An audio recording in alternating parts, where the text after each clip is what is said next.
Our Tournament of Champions is a marquee event for us. We do this every quarter, basically. But what it is it encourages our teams to come out and play at our venues every week to get points to be in this special event.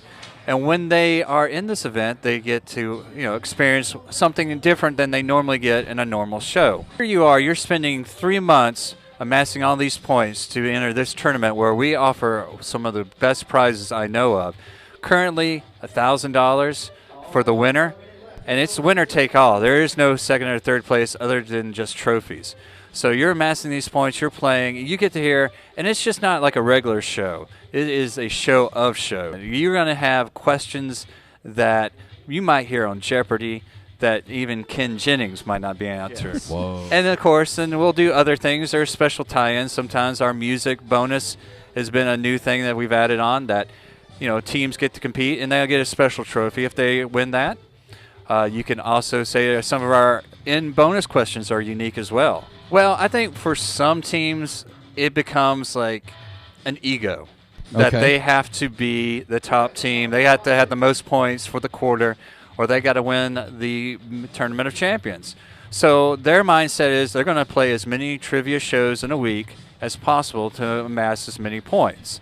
Some of the other teams might not be able to afford that or have the time, so they play the regular tournaments, each of our shows, just for the fun and coming out and maybe winning prizes. And if they're lucky to get there to the Tournament of Champions, they're excited and they'll go and play.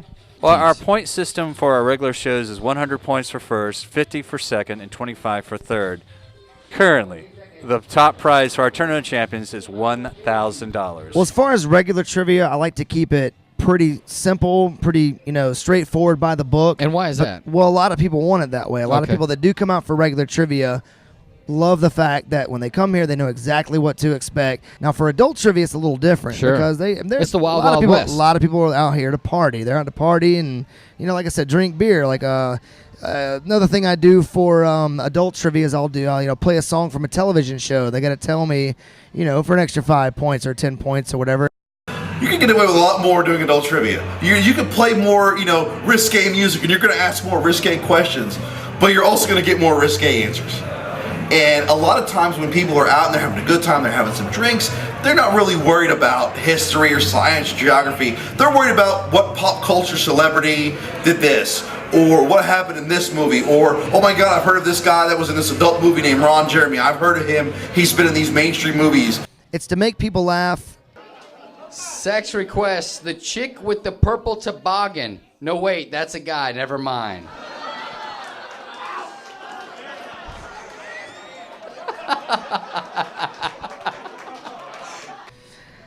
I guess hardcore, I mean, obviously the questions, it's as far as the questions themselves, they got to be sexier a little bit. It's going to be risque. It's going to be naughty. You have to be naughty with it.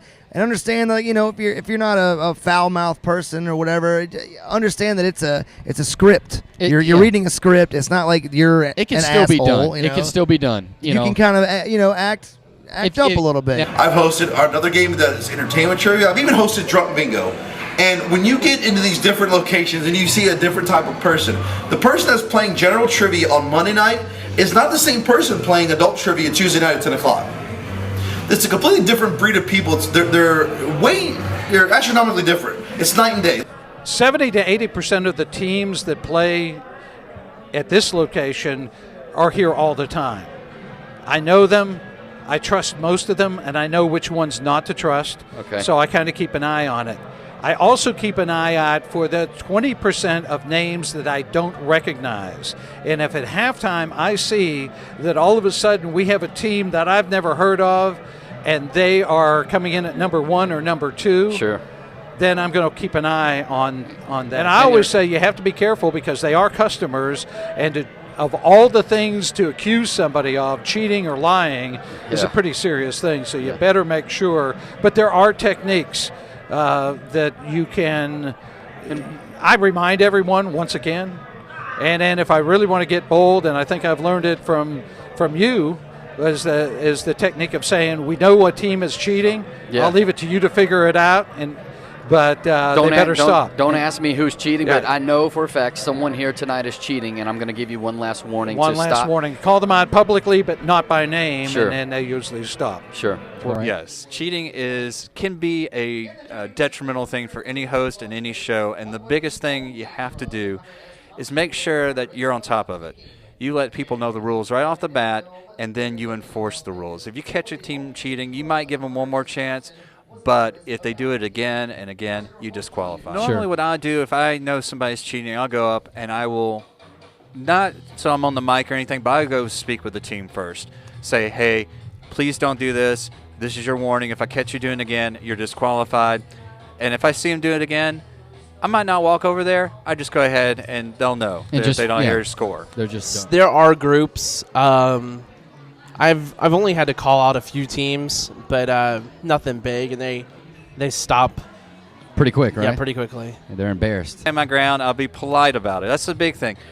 As a host, if you think about Patrick Swayze's Roadhouse, he says, there's a time to be nice and there's a time not to be nice. But as a trivia host, you have to be nice because you don't need the problems with the other teams, the owner of the establishment, our venues, or the management. So we have to be nice. Your phone's out. They're disqualified. Period. My song's over.